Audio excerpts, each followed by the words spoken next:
लोककथा चतुर कोल्हा बुद्धिमत्ता आणि धूर्ततेची कथा। एका दूरवर पसरलेल्या घनदाट जंगलात विविध प्राणी निवास करत होते। त्या जंगलात अनेक प्रकारचे प्राणी राहत होते। वाघ, सिंह, हत्ती, गेंडा आणि अजून बरेच काही।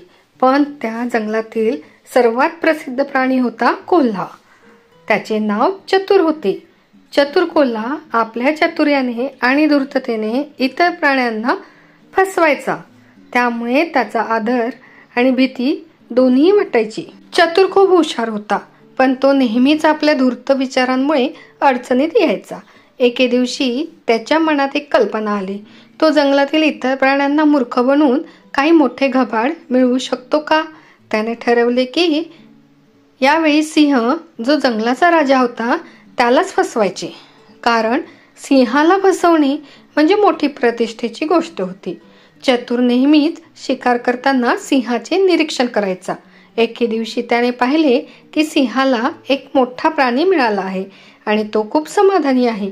चतुराने ठरवले की त्या दिवसाची संधी साधून सिंहाच्या ध्यानात न येता त्याला फसवायचे। चतुर कोल्हा सिंहाच्या गुहेजवळ गेला आणि त्याला बोलावून सांगितले, हे राजा, मी तुमच्यासाठी एक खूप मोठा खजिना शोधला आहे। तो खजिना तुमच्यासाठी आहे, पण तुम्ही त्याला त्याच्या जागेवर सुरक्षित ठेवायला हवे। सिंहाने त्याच्याकडे संशयाने पाहिले, पण चतुराने त्याच्या धूर्ततेने सिंहाला पटवून दिले की हा खजिना फक्त त्याचाच असू शकतो। सिंहाला खजिन्याचा मोह पडला आणि त्याने कोल्ह्याच्या सांगण्यावर विश्वास ठेवला। चतुराने त्याला सांगितले की खजिना हा एका गुहेत आहे आणि तो तिथे लपवलेला आहे। सिंहाने नंतर चतुराच्या मागे चालत जायचे ठरवले।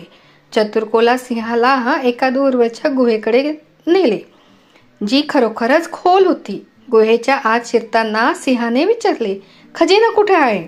चतुराने उत्तर दिले, राजा, तुम्हाला आत आणखी थोडं चालावं लागेल। खजिना खूप आत लपलेला आहे। सिंह उत्साहात पुढे चालत होता, पण गुहेत अंधार होताच त्याला काहीच दिसेनासे झाले।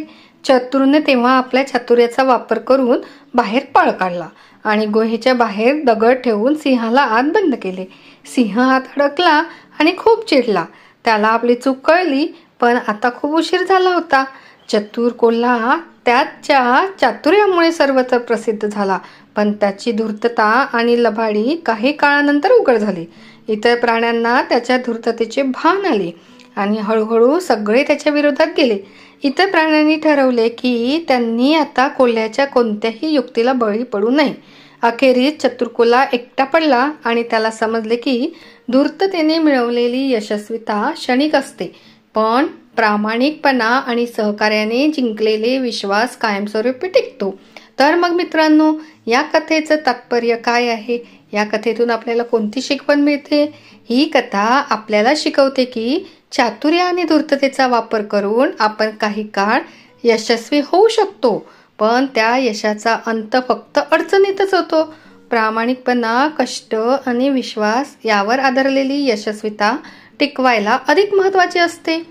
चतुर कोल्ह्याने शेवटी हे शिकले की चातुर्याने तात्पुरते यश मिळवता येते, पण दीर्घकाळ टिकणाऱ्या नात्यांना आणि विश्वासाला महत्त्व दिले पाहिजे।